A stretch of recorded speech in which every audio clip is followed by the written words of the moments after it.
The music was loud when Lara Jossman lifted her glass and said, "From this moment on, I'm free. Go find yourself someone else." I didn't move. I didn't speak. I took out my phone, started recording, and zoomed in on her face so every word was clean and clear. The party buzzed around us, lawyers, consultants, and social climbers in their designer clothes, holding champagne flutes like weapons.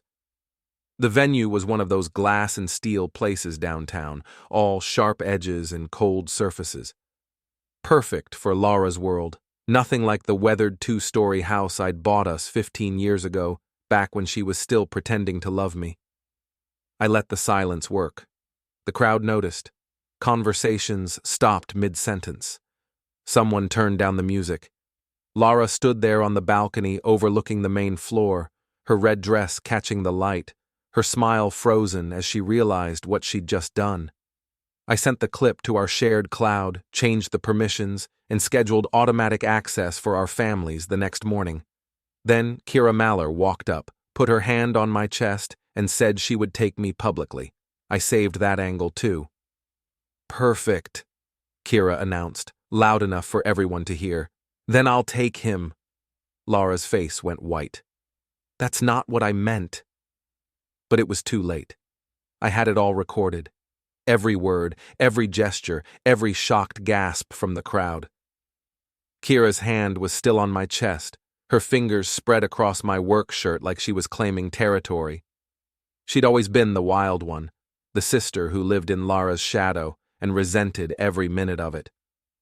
"Tanner," Lara started, stepping down from the balcony, her heels clicking against the marble steps. "We need to talk privately." "No," I said, my voice carrying across the suddenly quiet room. "I think we've talked enough privately. This seems like the perfect time for public announcements. I'm Tanner Jossman. I own an auto body shop on the east side of town, the kind of place where real work gets done by people with calloused hands. For 15 years, I've been married to a woman who spent every day of the last 5 trying to erase where she came from. Lara Jossman, attorney at law, specializing in corporate contracts and looking down on anyone who still remembers when she was just Laura Mackenzie from the trailer park. The party was supposed to celebrate her promotion to senior partner. Instead, it became her public execution. "Tanner, please," she whispered, close enough now that I could smell her expensive perfume. "You're embarrassing yourself?" "Am I?" I looked around the room. 50 faces stared back at me, some shocked, some amused, all waiting to see what would happen next. Because from where I'm standing, you're the one who just announced your freedom to a room full of people who know you're married. Kira squeezed my arm. "He's right, Lara. You can't take it back now." The thing about Kira is that she's never been subtle. Where Lara learned to hide her trailer park roots behind expensive clothes and careful diction, Kira embraced them. She worked as a bartender at 3 different places, wore her jeans tight and her attitude tighter, and never missed a chance to remind Lara that success didn't make her better than anyone else. "This is ridiculous," Lara said, but her voice cracked. She was looking around the room now, seeing the phones coming out, the whispered conversations starting. In her world, reputation was everything, and I'd just helped her torch hers. That night, I didn't leave. I drafted a message from Lara's account, inviting everyone from the party to a clarification dinner. Same time, same place. I attached the video and locked editing. No warnings, just proof. The message went out at midnight while Lara was in the bathroom, probably throwing up from stress. I knew her passwords. She'd never been good with technology, always asking me to fix her phone or update her laptop. Amazing how trust works both ways until it doesn't. By morning, the responses were pouring in, confirmations, questions, a few declined invitations from people who could smell drama coming, but most of them would show up. They couldn't resist. Lara found me in the kitchen, making coffee like nothing had happened. "What did you do?" She was holding her phone, her face pale without makeup. "I scheduled a follow-up meeting. You seem to have more to say." Tanner, this is insane. You can't what? Can't respond to my wife announcing her freedom at a public event? Can't invite the same people to hear the rest of the story? She sat down hard in one of our kitchen chairs, the same ones we'd bought when we first moved in together. Back then, she'd loved this house, called it our forever home.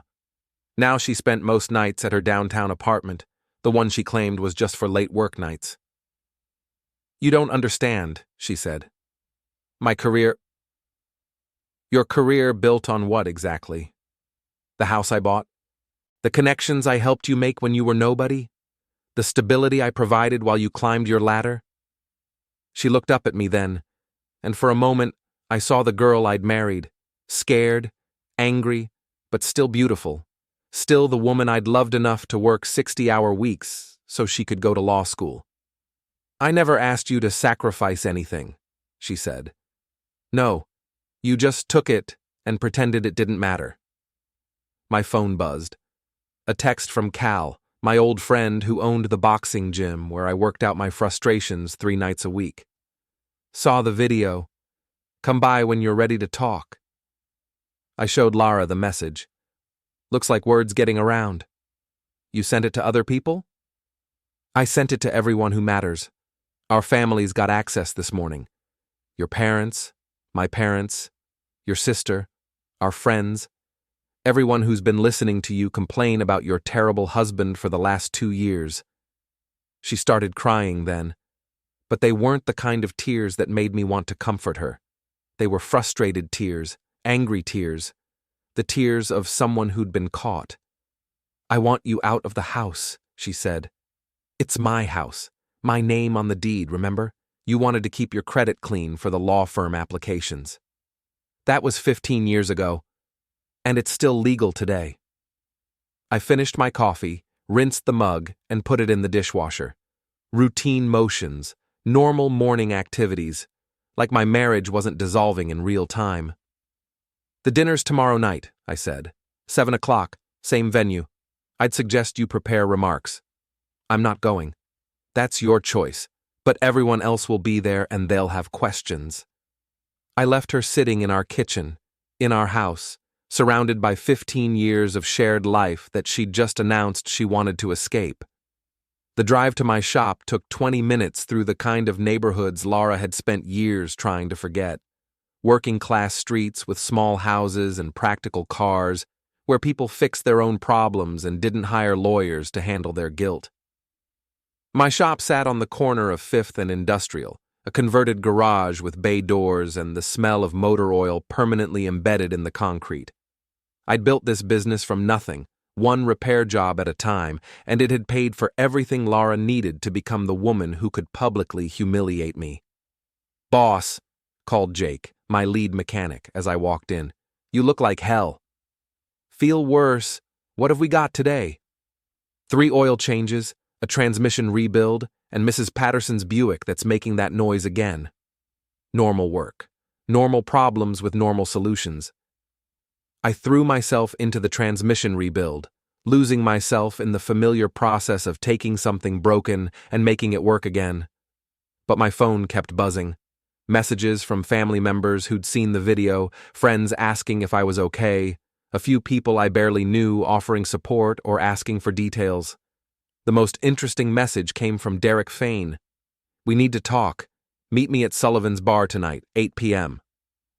Derek Fain, Lara's business consultant. The man she'd been meeting for strategy sessions that somehow required overnight trips to conferences I'd never heard of. I'd suspected for months, but suspicion and proof are different things. Now, with Derek reaching out directly, I was about to get all the proof I needed. That evening, I walked into Sullivan's Bar 20 minutes early. The place was exactly what you'd expect from a neighborhood dive: dim lighting, worn stools, and the kind of atmosphere where people minded their own business. Derek was already there, nursing a whiskey and looking nervous. He was everything I wasn't: expensive suit, perfect hair, the kind of soft hands that had never held a wrench. "Tanner," he said as I approached, "thanks for coming. Didn't know I had a choice. You said we needed to talk." I ordered a beer and waited. In my experience, guilty people couldn't handle silence. Look, Derek started. What happened at the party? That was Lara's decision. I had nothing to do with it. But you had something to do with her making that decision. He shifted on his stool. It's complicated. No, it's not. You've been sleeping with my wife. She decided to go public about wanting her freedom. Now you're worried about the consequences. It's not like that. Then what's it like? Derek finished his whiskey and signaled for another. Lara's been unhappy for years. She felt trapped, like she'd outgrown her life. I just provided support during a difficult time. Support? Is that what you call it? We connected on a professional level first. The personal relationship developed naturally. I almost laughed. You sound like a press release. This doesn't have to get ugly, Tanner. Lara's prepared to be fair in the divorce. You can keep the house, and there won't be any alimony issues. Generous of her to let me keep the house I bought. She's trying to do the right thing. The right thing would have been ending our marriage before starting whatever this is with you. Derek's second whiskey arrived. He took a large sip before responding. Sometimes these things happen. People grow apart. It doesn't make anyone the villain. Doesn't it? I finished my beer and stood up. Derek, let me explain something to you. I've spent 15 years building a life with a woman who just announced she's done with it. In public, in front of everyone we know. And now you're sitting here telling me it's nobody's fault. What do you want me to say? I want you to understand that actions have consequences.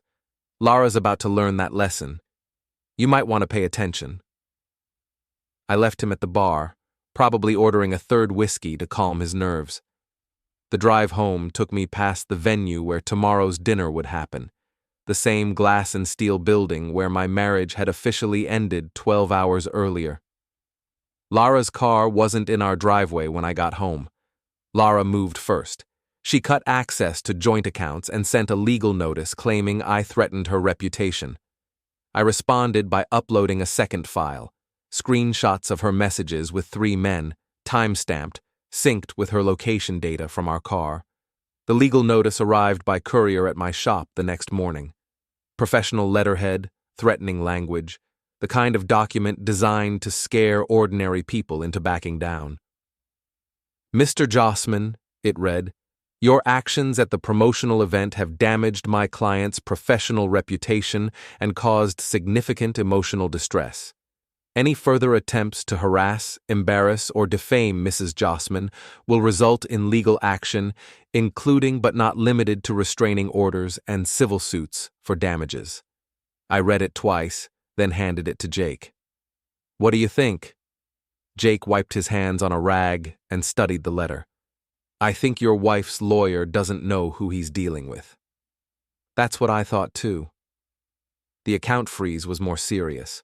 Our joint checking, savings, and credit cards all blocked. 15 years of shared finances locked down overnight. But Lara had made one crucial mistake. She'd forgotten about the business accounts. My shop had been profitable for 8 years. Not wealthy lawyer profitable, but steady income profitable. And every penny of it was in my name alone. I called my bank first, then my lawyer, not some corporate firm downtown, but Tommy Ricci, who'd handled my business incorporation and understood how working people solved their problems. She can't freeze assets she doesn't own, Tommy explained over the phone. And if she's claiming you threatened her, we need to document your side of this. Already done. That afternoon, I uploaded the second file. Lara had always been careless with her phone, leaving it unlocked on kitchen counters, asking me to check her messages when she was driving. Over the past 6 months, I'd started paying attention. The screenshots told a story. Derek Fain, yes, but also Marcus Webb from her law firm and James Chen from the city planning office.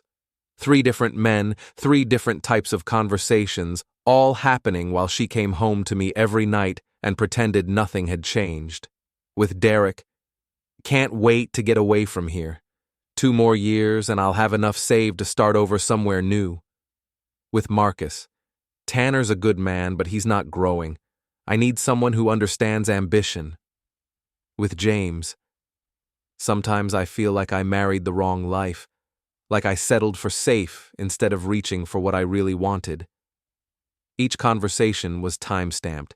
Each timestamp corresponded to our car's GPS data, which I'd been tracking through our insurance company's Safe Driver program, the same program Lara had insisted we join to save money on premiums.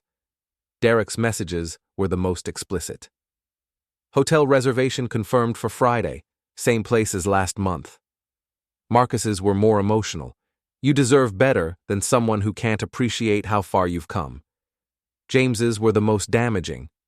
When you're ready to make a change, I know people who can help. Quiet divorce, clean separation, minimal publicity. I posted everything to a private website, password protected, and sent the link to everyone who'd received the dinner invitation. My phone started ringing immediately. Tanner? My mother-in-law's voice was shaky. I just saw. Is this real? It's real, Helen. I don't understand. Lara said you two were having problems, but this is who your daughter really is. She's not a bad person, Tanner. She's just what? Confused? Going through a phase? Helen, she's been planning to leave me for 2 years. These messages prove it. Silence on the other end of the line. The dinner's tonight, I continued. 7 o'clock. If you want to hear her explanation, you're welcome to come. I don't think. Your choice. But this is the only conversation we're going to have about it. I hung up and went back to work. The transmission rebuild was therapeutic. Mechanical problems had logical solutions. You diagnosed the issue, ordered the right parts, followed the proper sequence, and fixed what was broken. Unlike marriages, transmissions didn't lie to you about their problems. At 5 o'clock, I closed the shop and drove home to change clothes. Lara was waiting in the living room, still in her work outfit but looking like she hadn't slept. You can't do this, she said as soon as I walked in. Do what? The website, the messages, this whole public spectacle. I'm not doing anything, I'm just providing information. Those were private conversations. Between my wife and 3 other men, conversations about ending our marriage while you were still sharing my bed. She stood up, pacing to the window and back. You don't understand the pressure I've been under, the expectations, the demands. Whose expectations? I never asked you to be anything other than who you are. That's the problem. You were satisfied with ordinary. I needed more. More than a husband who worked 60 hours a week to put you through law school. More than a man who never questioned your late nights or weekend conferences. More than someone who supported every dream you ever had. I needed intellectual stimulation, challenge, growth.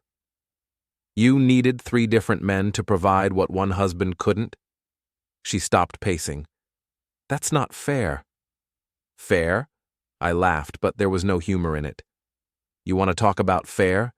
Fair would have been an honest conversation about problems in our marriage. Fair would have been counseling, or separation, or even just the courtesy of ending things before you started shopping for replacements. I never meant for it to happen this way. But it did happen this way, and now everyone gets to see exactly how it happened. I went upstairs to change clothes, leaving her in the living room with her guilt and her excuses. The venue was packed when I arrived at 7. Cars lined the street in every direction, headlights flashing as people jockeyed for parking, the low hum of voices leaking through the walls before I even stepped inside.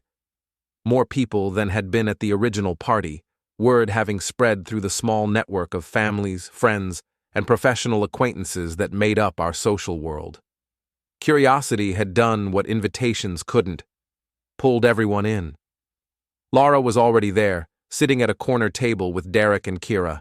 She'd changed into a conservative black dress, probably hoping to look like the wronged party instead of the woman who'd publicly announced her freedom 24 hours earlier. Her posture was rigid, chin lifted too high, the faint tension in her shoulders betraying how aware she was of every glance sliding her way. Derek leaned close, murmuring something I couldn't hear, while Kira stared straight ahead, lips pressed together, as if she already regretted showing up. I'd reserved the same private dining room, complete with the large screen TV that had played her promotional video the night before. The symmetry wasn't accidental. As I walked toward the front, conversations faltered, chairs scraped, and a heavy expectancy settled over the room. "Ladies and gentlemen," I said, stepping to the front of the room, "thank you for coming. I know this is unusual, but I believe in transparency." Murmurs from the crowd, some supportive, some curious, all attentive. I recognized faces, neighbors, clients, colleagues, people who'd watched my marriage unravel from a comfortable distance. Last night, my wife made an announcement. Tonight, I'd like to provide some context. I pressed play on the laptop connected to the TV. The first video was Lara's announcement from the party, her voice clear and confident. "From this moment on, I'm free. Go find yourself someone else." A few people shifted uncomfortably, the bravado landing differently the second time around. The second video was Kira's response. "Perfect. Then I'll take him." A sharp intake of breath rippled through the room, recognition dawning for those who hadn't been there the night before. The third video was new footage I'd recorded that afternoon, a simple explanation of the timeline, the messages, the evidence of a 2-year plan to end our marriage while maintaining the benefits of being married. No embellishment, no theatrics, just dates, screenshots, and facts laid out with methodical clarity. "These are the facts," I said as the presentation ended. "My wife has been planning to leave me for 2 years. She's been involved with at least 3 other men during that time. And rather than end our marriage honestly, she chose to humiliate me publicly while maintaining her access to our shared assets and social connections." Lara stood up abruptly, chair legs screeching against the floor. "That's not—" "Sit down," I said, and something in my voice made her comply. The room held its breath as she slowly lowered herself back into the chair. "You had your moment last night. This is mine." I pulled out the divorce papers I'd prepared that afternoon, the crisp pages stark against the polished tabletop. "Lara, you wanted your freedom. Here it is." I signed the papers on the table in front of 50 witnesses, my hand steady, then slid them across to her. "The house is mine, as specified in the prenup you forgot about. The business accounts are mine, as they've always been. The joint accounts you froze, keep whatever's in them. Consider it payment for 15 years of entertainment." The room was completely quiet, the kind of silence that presses in on your ears. You wanted to start over somewhere new. You wanted someone who understood your ambitions. You wanted intellectual stimulation and growth. Congratulations, you're about to get all of that. I walked toward the door, then stopped, turning back just enough to let the last words land. "Oh, and Derek? That hotel reservation for next Friday? You might want to cancel it. I don't think Lara's going to be in a traveling mood." I left them sitting there. Lara with unsigned divorce papers, Derek with his expensive suit and guilty conscience, Kira with her hand still reaching toward something she'd never really wanted. The parking lot was full of people from the dinner, some heading to their cars, others standing in small groups talking about what they'd just witnessed, voices low, expressions animated. Cal was waiting by my truck. "Hell of a show," he said, "just getting started." "What's next?" I looked back at the venue, where lights were still on in the dining room and people were still processing what they'd seen. Now we see how much freedom is really worth. The drive home was quiet, but my phone wasn't. Messages from family members, friends, acquaintances, even a few people I barely knew. Some supportive, some shocked, all wanting to know what would happen next. I ignored them all. The house felt different when I walked in. Still my house, still my furniture, still my life. But cleaner somehow. Lighter. Like something toxic had finally been aired out. I poured a drink and sat in my living room, looking at family photos that would need to be updated soon, memories frozen in frames that no longer told the whole truth. My phone buzzed with a text from Lara. "We need to talk." I typed back, We just did, in front of 50 people. This isn't over. Yes, it is.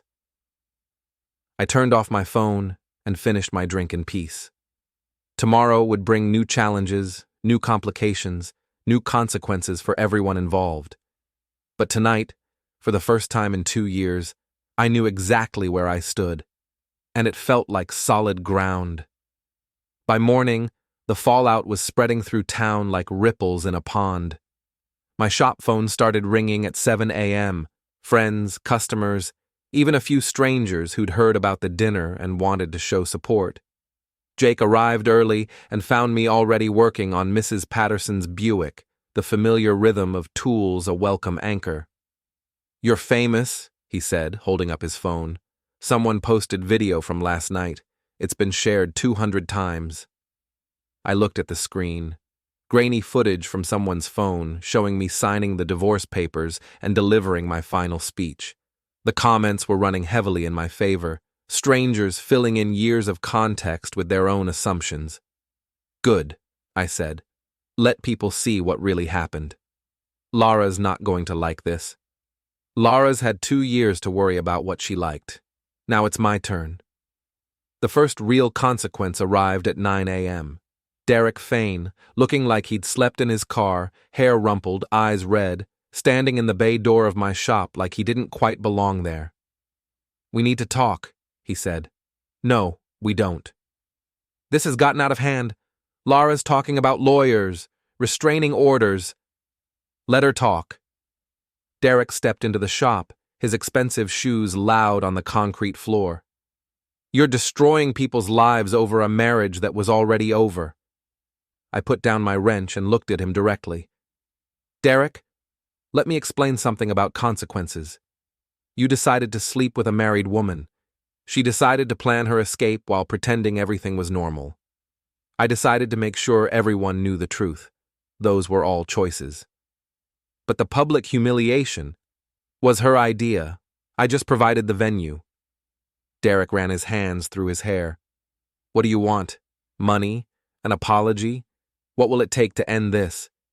"End what?" "I signed divorce papers. I told the truth. I haven't threatened anyone or broken any laws.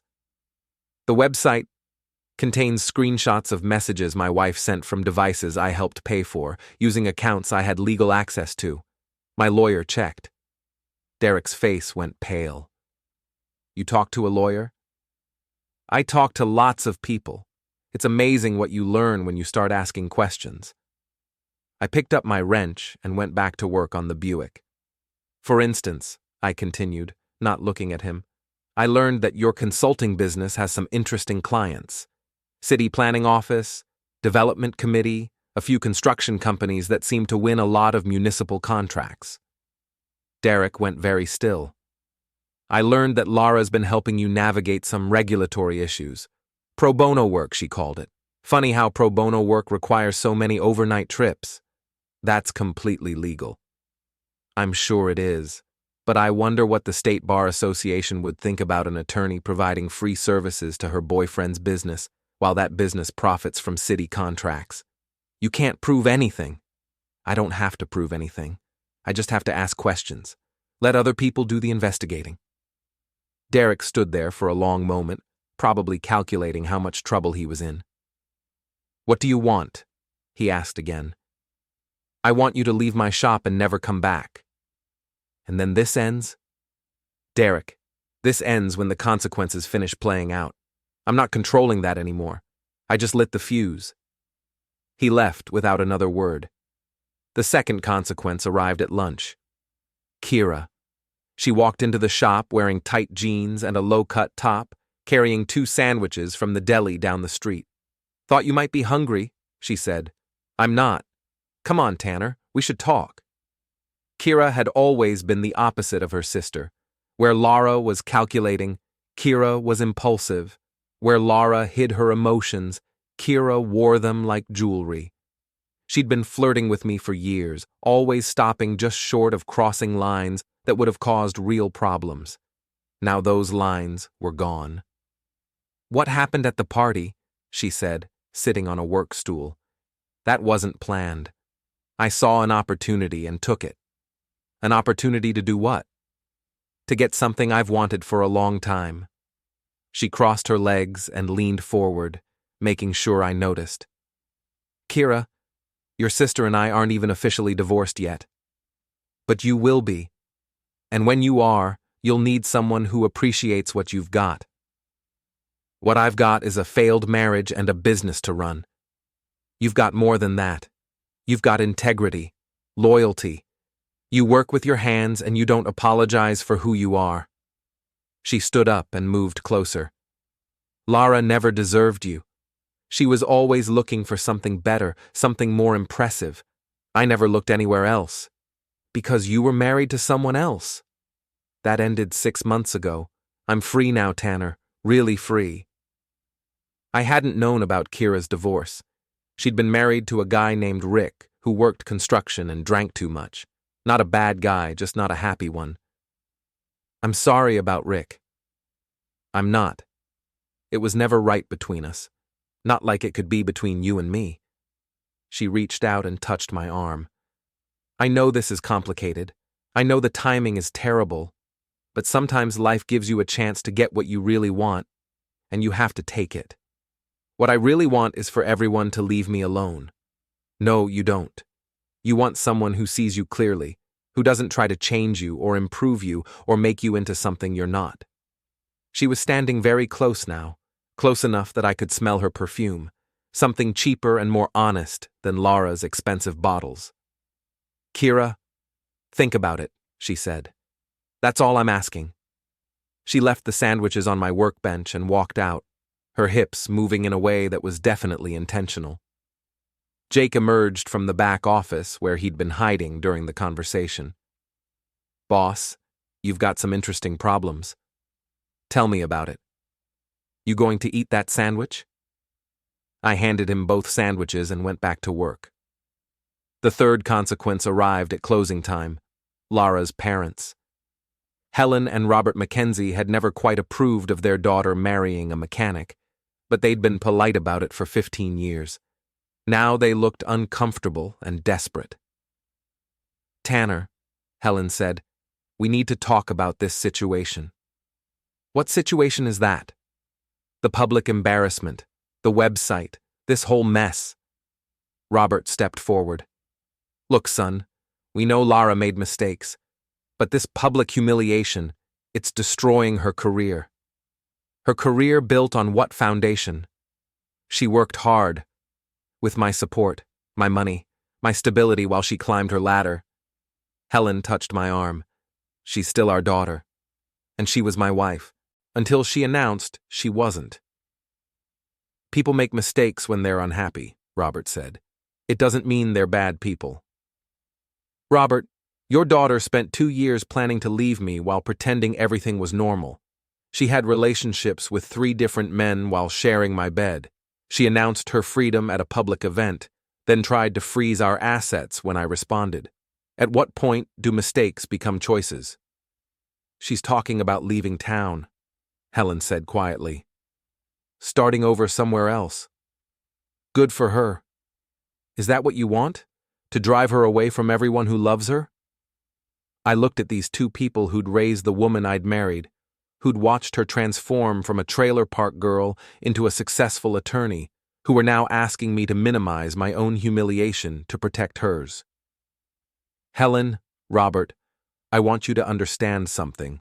I didn't drive Lara anywhere. She chose her path. I just made sure people could see where it led.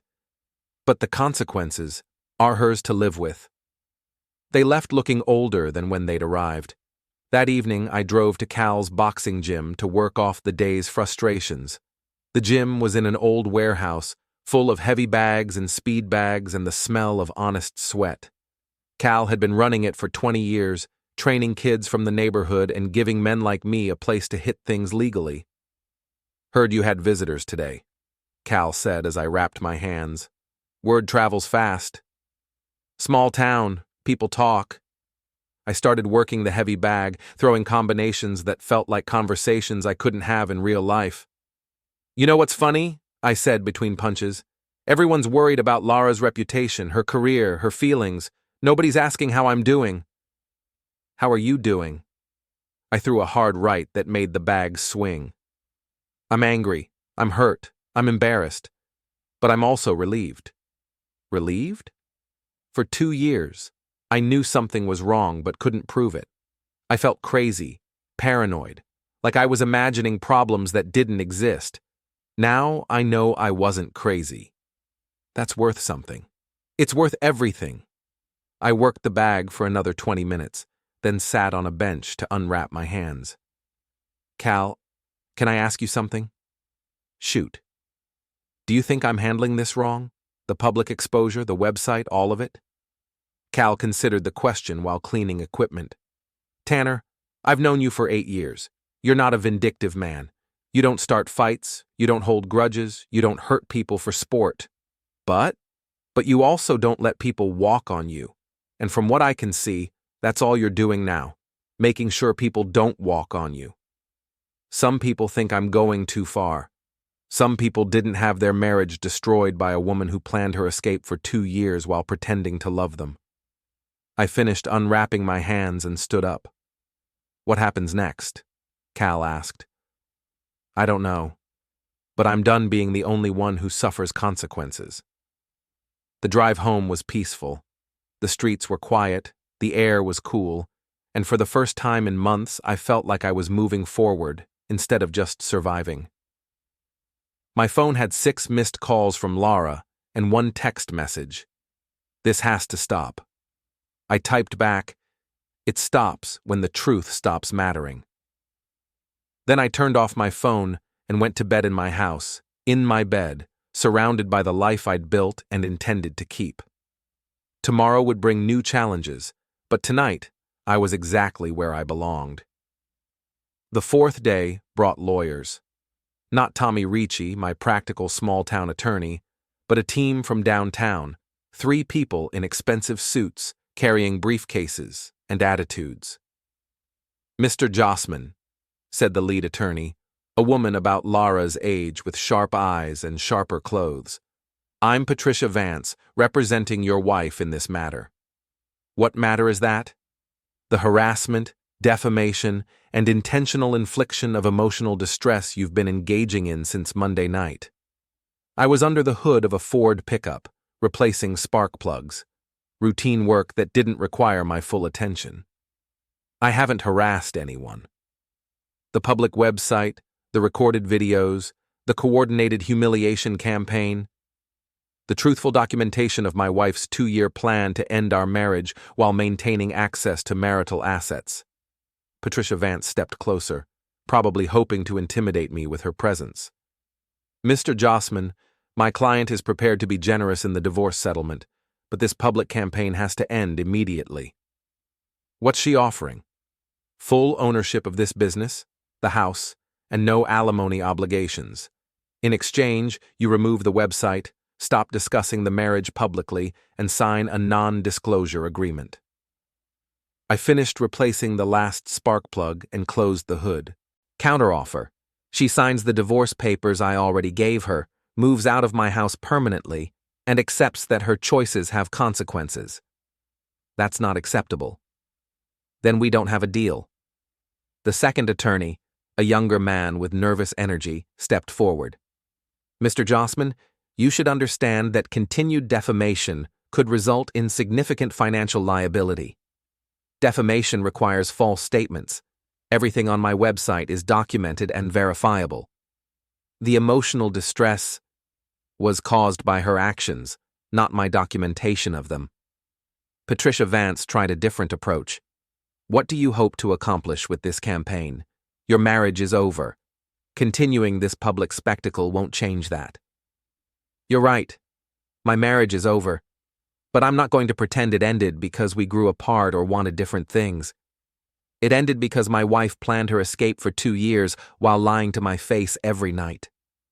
People have a right to privacy. Not when they're married to me. The third attorney, an older man who'd been quiet until now, finally spoke. Mr. Jossman, I've been practicing family law for 30 years. This level of public exposure is unusual and potentially problematic for everyone involved, including Lara? Especially Lara, but also you. Public sympathy has limits. Push too far, and you become the villain in this story. I considered that possibility while washing my hands. Maybe. But right now, people know the truth. That's worth the risk. The attorneys left with nothing accomplished except confirming that Lara was scared enough to hire expensive help. An hour later, my phone rang. Unknown number. Tanner? This is Marcus Webb. Marcus Webb, the second man from Lara's message history, the lawyer from her firm who'd provided emotional support while she planned her exit strategy. The name sat heavily in my mind, no longer abstract now that it had a voice attached to it.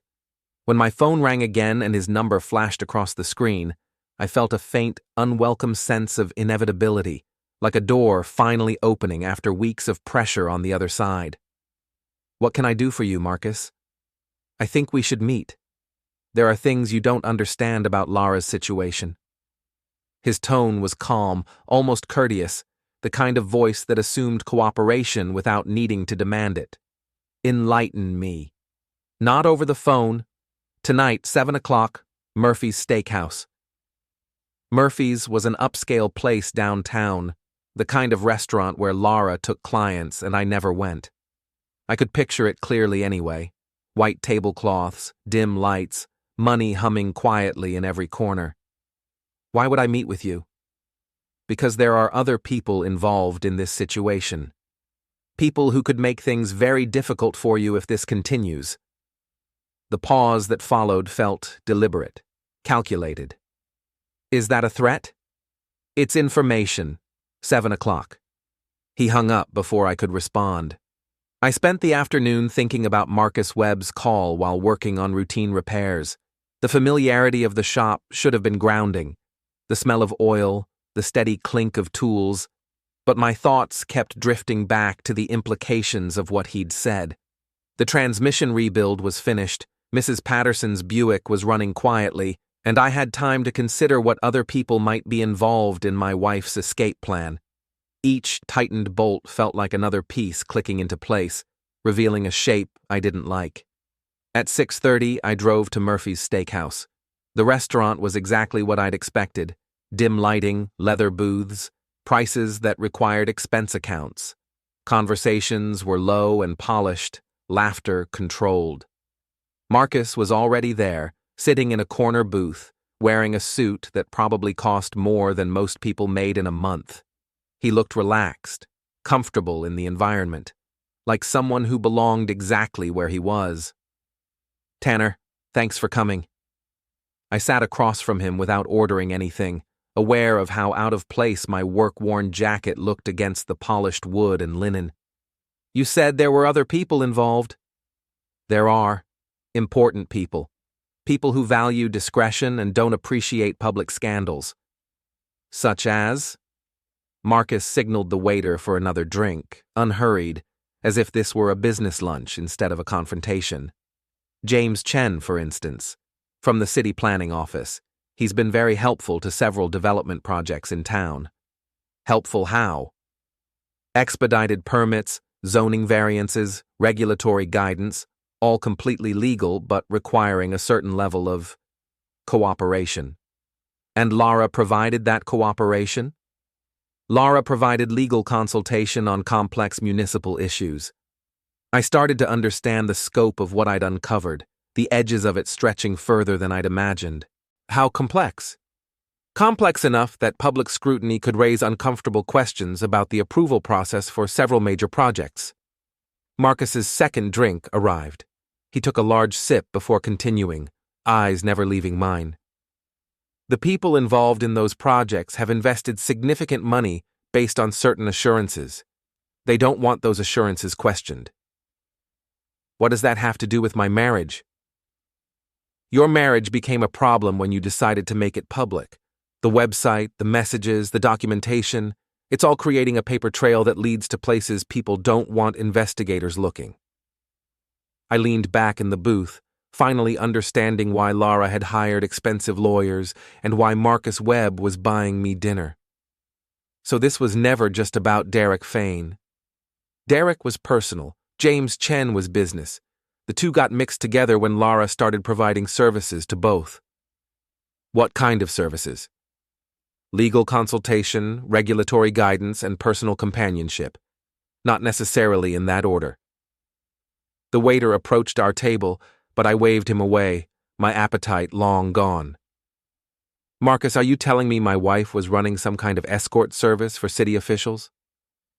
I'm telling you that your wife is a very intelligent woman who understood how to leverage her legal expertise and personal assets to build valuable relationships. With married men in positions of power. With people who could help her career advancement. I sat quietly for a moment, the low murmur of the restaurant fading as the implications settled in. And you were part of this network? I provided introductions and guidance. Lara provided services. What did you get out of it? Marcus finished his drink and signaled for the check. I got to watch a brilliant woman realize her potential, and I got to be part of something bigger than a small-town law practice. Something that's now threatened by my public documentation of her private messages. Exactly. The check arrived. Marcus paid with a credit card that had a corporate logo I didn't recognize. Tanner, the people involved in this situation have resources you can't imagine. Legal resources, financial resources, political resources. They can make your life very difficult if you continue this public campaign. Or you take Lara's generous settlement offer, sign the non-disclosure agreement, and everyone moves on with their lives. And if I don't? Marcus stood up and put on his coat, movement smooth, rehearsed.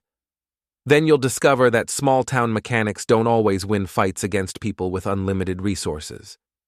He left me sitting in the booth, surrounded by the kind of wealth and power that had attracted my wife away from our ordinary life.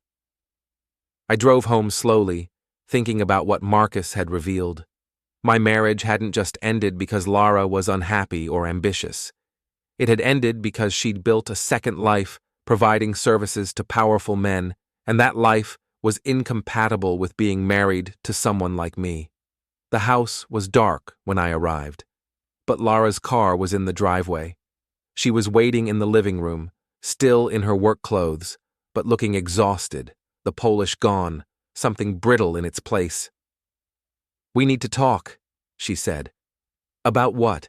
Your consulting business? Your valuable relationships? Your leverage of legal expertise and personal assets?" Her face went white. "You talked to Marcus. Marcus talked to me. Explained how my documentation of your private messages is creating problems for important people. Tanner, how long, Lara? How long have you been running this operation?" She stood up and walked to the window, looking out at the street where we'd lived as a normal married couple for 15 years. "It started as networking, professional relationships, but the opportunities to do what? To build something bigger than this." She gestured around our living room. "Bigger than a mechanic's wife practicing small-town law." "So you decided to become what, exactly? A high-end consultant who provided personal services to city officials?" "I decided to use every advantage I had to create the life I wanted, while staying married to me for cover, while maintaining stability until I could transition to something better." I sat down heavily in my chair, finally understanding the full scope of her deception. The 2-year plan wasn't just about leaving me. It was about building a client base. It was about building a future, with Derek and Marcus and James Chen, with people who understood ambition and weren't afraid of success. We sat in silence for several minutes, surrounded by 15 years of shared life that had been a cover story for the last 2 years. "What happens now?" she asked. "Now you sign the divorce papers and move out of my house. And the website? Stays up until I decide otherwise. Tanner, you don't understand the forces you're dealing with. These people have resources. Let them use their resources. I've got something they don't have." "What's that?" "Nothing left to lose." She left without signing the papers, but I knew she'd be back. The expensive lawyers, the threats from Marcus Webb, The network of powerful men, all of it confirmed that I'd stumbled onto something much bigger than a cheating wife. And that made me more determined than ever to see it through to the end. The end came faster than I expected. Friday morning, I arrived at my shop to find 2 police cars in the parking lot and Detective Ray Morrison waiting by my front door. "Tanner," Ray said as I approached, "we need to talk." Ray Morrison had been a cop in town for 20 years. We'd gone to high school together, played football on the same team, dated some of the same girls. He was a good man doing a difficult job, and his presence meant someone had made this official. "What's the problem, Ray?" "Got a complaint about harassment, stalking, and cyberbullying. Need to ask you some questions." "Here? Would you prefer the station?"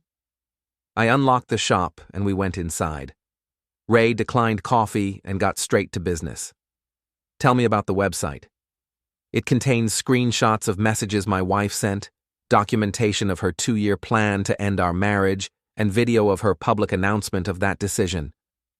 The complainant says you're using the site to harass and intimidate her." "The complainant spent 2 years lying to me while planning her escape. I'm just making sure people know what really happened." Ray pulled out a notebook and wrote something down. "She also says you've been following her, showing up at her workplace, threatening her associates." "I went to her office once to deliver divorce papers. I had one conversation with Derek Fain at a bar he requested. I've never threatened anyone." "What about Marcus Webb?" "Marcus Webb invited me to dinner and explained how my documentation was creating problems for important people. I listened and left." Ray wrote more notes. "Tanner, I've known you for 30 years. This doesn't sound like you. Having my marriage destroyed by a woman who planned her escape for 2 years doesn't sound like me either, but here we are. The website contains only truthful information that I obtained legally. But the effect is that people know the truth instead of believing whatever story Lara wanted to tell."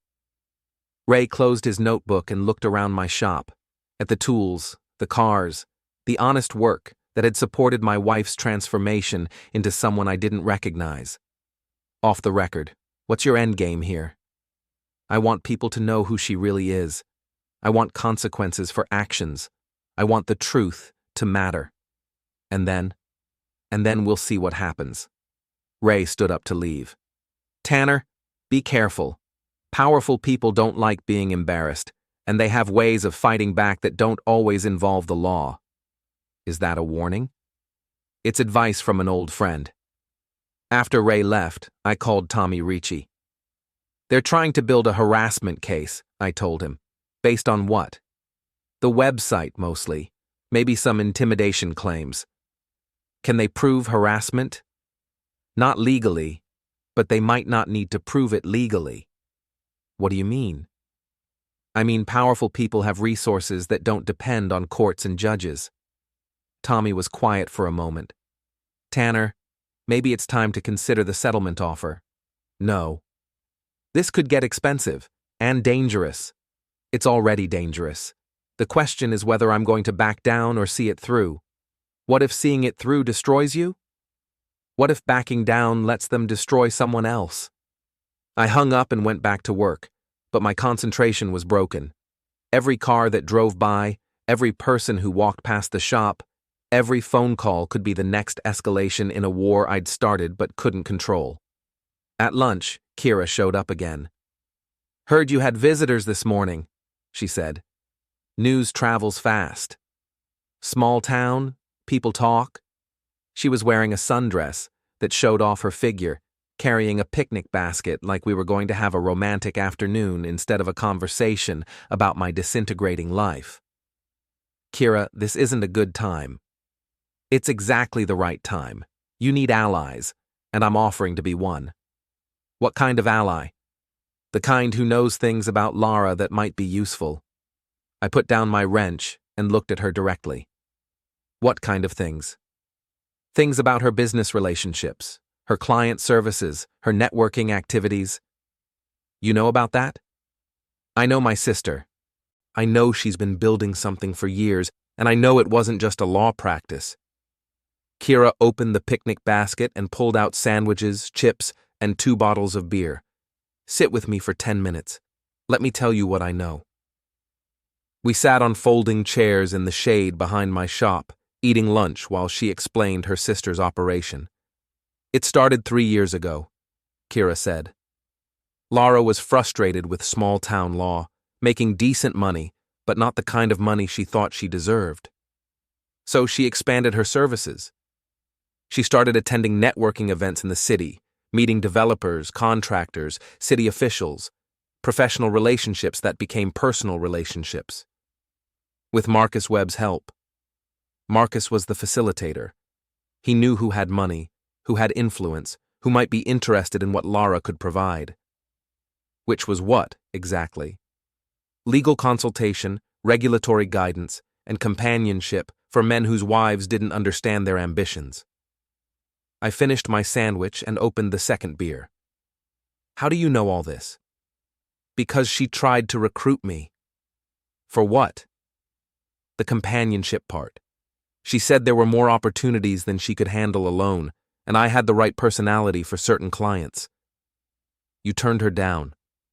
I turned her down because I was married to Rick, and because I didn't want to be part of whatever she was building. But you watched it happen.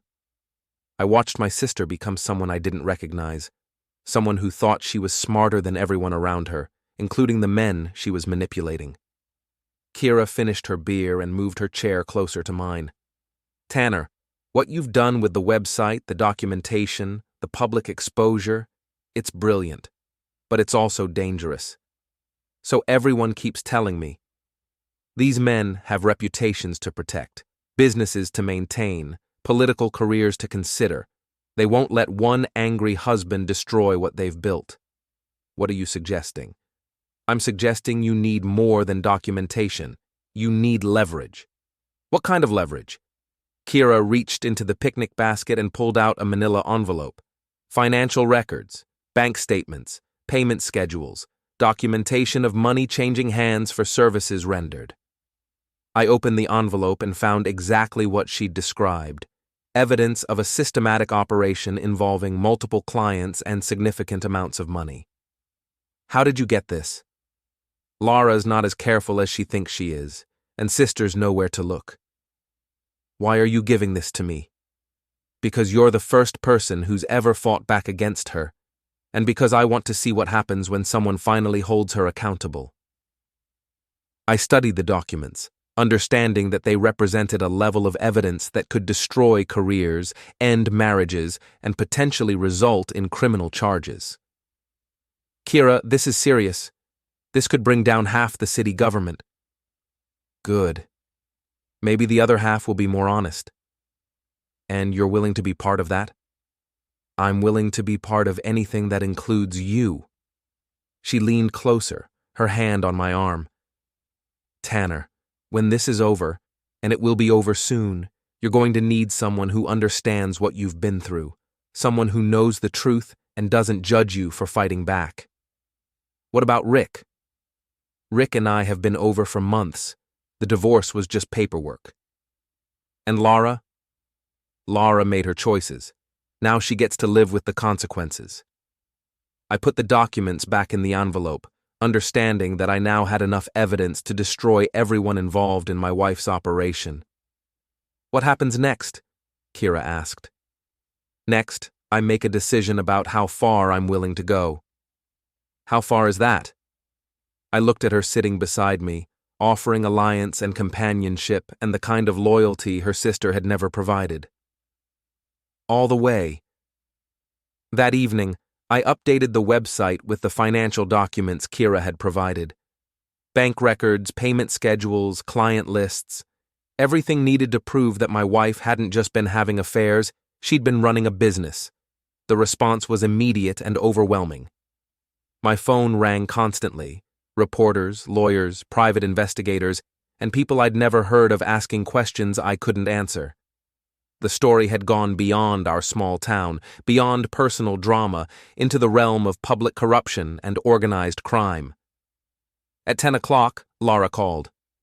You have to take it down, she said without preamble. No. Tanner, You don't understand what you've done. The people involved will have to explain their involvement to investigators. They'll destroy you first. Let them try. I'm begging you, take down the website, sign the non-disclosure agreement, and walk away. Why would I do that? Because I'm asking you to. Because we were married for 15 years. Because somewhere in all this anger, you must still care about me. I sat in my living room, surrounded by 15 years of shared life, talking to a woman who'd become a stranger. Lara, I did care about you. I cared enough to work 60 hours a week so you could go to law school. I cared enough to support every dream you ever had. I cared enough to ignore the signs that you were building a life that didn't include me. I never meant for it to happen this way. But it did happen this way, and now everyone gets to see exactly how it happened. The consequences are yours to manage. I hung up and turned off my phone. The next morning, I woke up to find my shop surrounded by news vans and reporters. The story had exploded overnight. Corruption investigation launched, city officials suspended, federal authorities requesting documents. I'd started a war, and now I had to see it through to whatever end was waiting. Jake met me at the back entrance to the shop. Boss, this is crazy.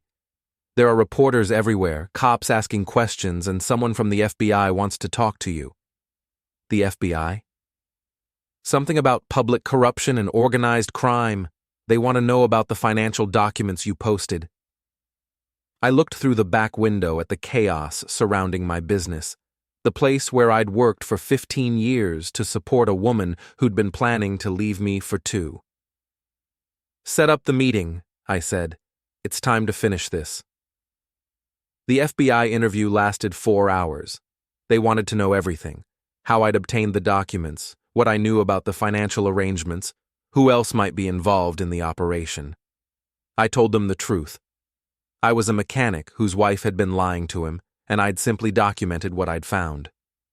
When it was over, Agent Sarah Chen handed me her card. Mr. Jossman, you've provided evidence of a significant corruption network. This investigation will take months, possibly years, to complete. What happens to me? You go back to your life. You've done nothing wrong. And my wife, your wife and her associates will have to answer some difficult questions. I walked out of the FBI interview into a crowd of reporters, asking questions I couldn't answer about a situation I'd never intended to create.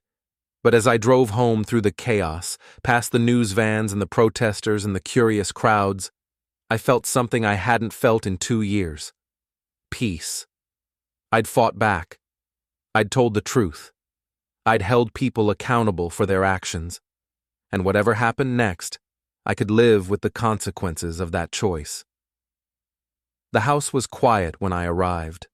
Lara's car was gone, her clothes were gone, and the divorce papers I'd signed were on the kitchen table with her signature finally added. It was over. I poured a drink and sat in my living room, looking at family photos that would need to be put away and thinking about what came next.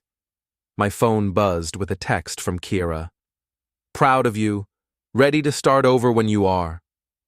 I looked around my house now, officially, and considered the possibility of starting over with someone who'd chosen to stand with me instead of against me. Outside, the news vans were packing up, the reporters were moving on to other stories, and life was returning to whatever normal would look like now. I'd been married for 15 years to a woman who'd spent the last 2 planning her escape. Now I was free to build whatever came next. And for the first time in longer than I could remember, the future felt like something worth looking forward to.